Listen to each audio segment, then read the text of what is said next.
Assalamualaikum warahmatullahi wabarakatuh. Di video ini saya akan membahas sebuah materi sosiologi kelas 12 yang berjudul ketimpangan sosial. Sebelumnya, perkenalkan, namaku Muhammad Adi Miftah Komar dan nanti ada temanku yang melanjutkannya, Muhammad Robi Hardiansyah.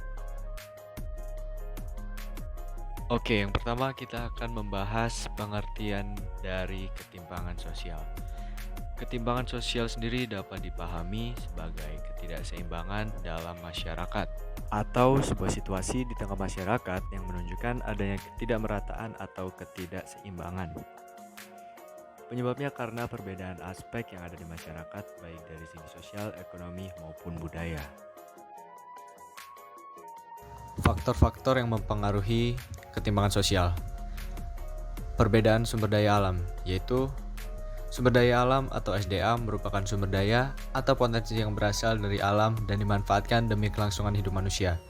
Sumber daya alam dibagi menjadi dua bagian, yaitu sumber daya alam terbarukan dan sumber daya alam tidak terbarukan.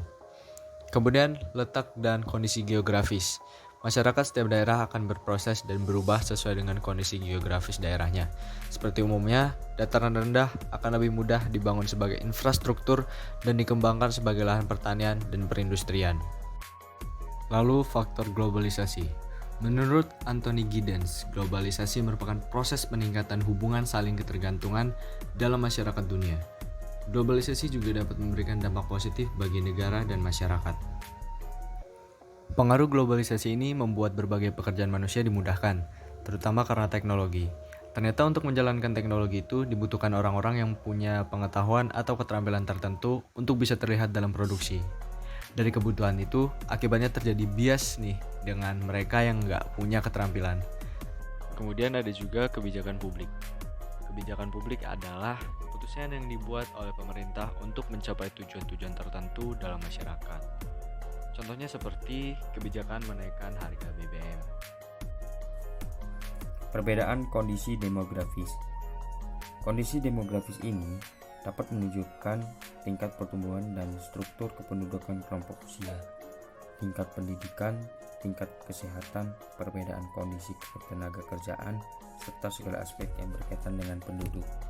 Nah, contohnya seperti perbedaan jumlah dan komposisi penduduk antara penduduk di desa dan kota yang menyebabkan perbedaan produktivitas masyarakat.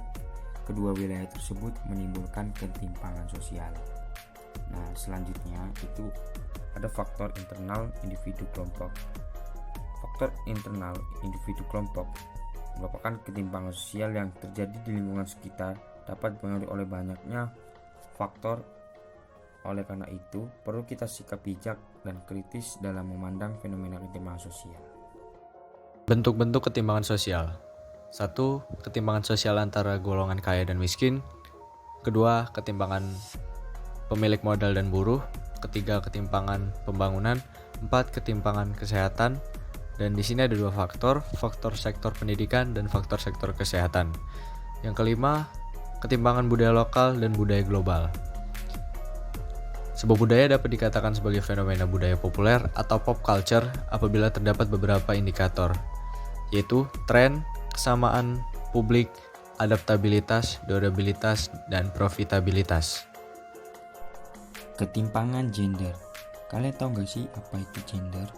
Gender merupakan pembedaan laki-laki dan perempuan secara sosial dan budaya.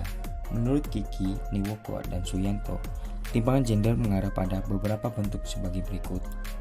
Pertama itu ada marginalisasi perempuan, kedua itu ada stereotip gender, ketiga ada subordinasi perempuan, dan terakhir ada beban ganda. Nah, dari 4 ketimpangan gender tersebut dapat saya jelaskan bahwa marginalisasi perempuan itu merupakan proses peminggiran atau upaya mengesampingkan kaum perempuan dalam aspek tertentu. Nah, sedangkan stereotip gender ini atau pelabelan terjadi dalam ranah gender. Dan subordinasi perempuan ini juga dapat adanya bahwa perempuan memenuhi pemikiran yang nasional dan lemah, memunculkan anggapan bahwa perempuan lebih pantas di belakang laki-laki. Dan yang terakhir itu beban ganda. Beban ganda ini juga dapat diletakkan pada salah satu gender, terutama perempuan dan mengakibatkan ketimpangan. Faktor penyebab ketimpangan sosial. Faktor internal. Faktor internal merupakan faktor-faktor yang berasal dari dalam diri seseorang. Faktor ini berupa rendahnya kualitas sumber daya manusia yang disebabkan oleh tingkat pendidikan atau keterampilan yang rendah, kesehatan yang rendah, serta adanya hambatan budaya atau budaya kemiskinan. Kemudian faktor eksternal. Faktor eksternal adalah faktor-faktor yang berasal dari luar kemampuan seseorang. Hal ini bisa berupa birokrasi atau kebijakan pemerintah yang membatasi akses seseorang. Dampak ketimpangan sosial. Nah, dapat dilihat bahwa dampak ketimpangan sosial ini dapat menjadi sebuah permasalahan kompleks yang dapat berdampak negatif bagi masyarakat luas.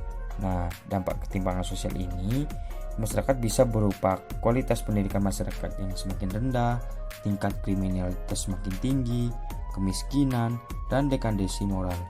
Apabila dibiarkan terus-menerus, hal ini akan mengganggu proses pembangunan ekonomi suatu negara. Nah, itu tadi merupakan sedikit penjelasan tentang ketimpangan sosial.